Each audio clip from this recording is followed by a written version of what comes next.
Sir, इन दिनों दबी जुबान में एक और चर्चा सुनाई देती है कि किसी कारणवश अगर नरेंद्र मोदी 272 का स्पष्ट बहुमत नहीं ला पाते हैं तो आरएसएस किसी और चेहरे को प्रोजेक्ट कर सकती है। क्या ये पॉसिबल है? ये चर्चा उन मुट्ठी भर लोगों की जो चाहते हैं किसी न किसी तरह से नरेंद्र मोदी हट जाए। हर बार सोचते हैं, हर बार चाहते हैं, वो इच्छा पूरी नहीं होती उनकी।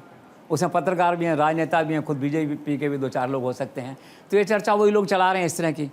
लेकिन ठीक है, आपने सवाल उठाया तो हमारा फ़र्ज़ है इस कार्यक्रम में उन सारी शंकाओं का निराकरण करना जो मार्केट में हैं, जो बाज़ार में हैं। तो इसका उत्तर ये बता दूं मैं आपको कि नरेंद्र मोदी को डिक्टेट करने की स्थिति में आज कोई नहीं है। मैं आरएसएस पे टिप्पणी नहीं कर रहा, ठीक है, कोई नहीं है।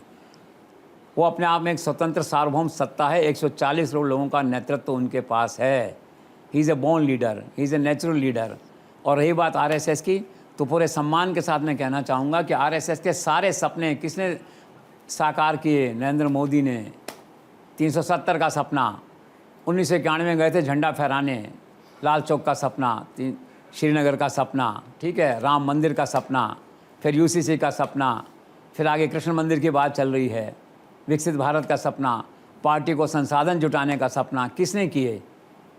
भाजपा को विश्व में सबसे बड़ी पार्टी बनाने का सपना, ये तो यही लोग हैं ना, नरेंद्र मोदी, अमित शाह, जेपी नड्डा, मतलब बाय एंड लार्ज एक तरह से। तो कौन कहेगा नरेंद्र मोदी को कि step down? Who has got this moral authority and courage and conviction? मैं कहता हूँ चाहे 150 ही आ जाओ, कौन कहेगा उनसे कि आप लीडरशिप छोड़िए? कोई नहीं कह सकता। जिसे कहना चाहिए, मतलब इलॉजिकल और अनएथिकल है ये बात कहना। लेकिन प्रचार है कुछ लोगों का, तो मैं उस प्रचार का जवाब मैंने आपको दिया है। It is completely ruled out. न तो आरएसएस इस पोजीशन में है, मतलब आरएसएस बजाय मैं कहता हूँ कोई भी व्यक्ति, आरएसएस को मैं डिलीट करूँगा इस सेंटेंस से, आरएसएस की बात नहीं कर रहा, कोई भी व्यक्ति, संस्थान, ठीक है, भाजपा से जुड़ा हुआ है दूसरा, आज देश में ऐसा नहीं है जो नरेंद्र मोदी को डिक्टेट कर सके या बता सके कि नमस्ते अब आप छोड़ दीजिए। Nobody, and it is in the national interest जिसे कहते हैं। This is all. और फिर एक बात और है कि मान लो कुछ लोगों का सपना ऐसा पूरा होता है, मुट्ठी भर लोगों का, और जन्मपत्री में भारत के लिख दिया ईश्वर ने कि 2024 में भारत बर्बाद होगा, भारत 10 वर्ष पीछे चला जाएगा, भारत का सपना टूटेगा, विकसित भारत नहीं बनेगा, ठीक है, देश फिर 10वीं अर्थव्यवस्था बन जाएगा।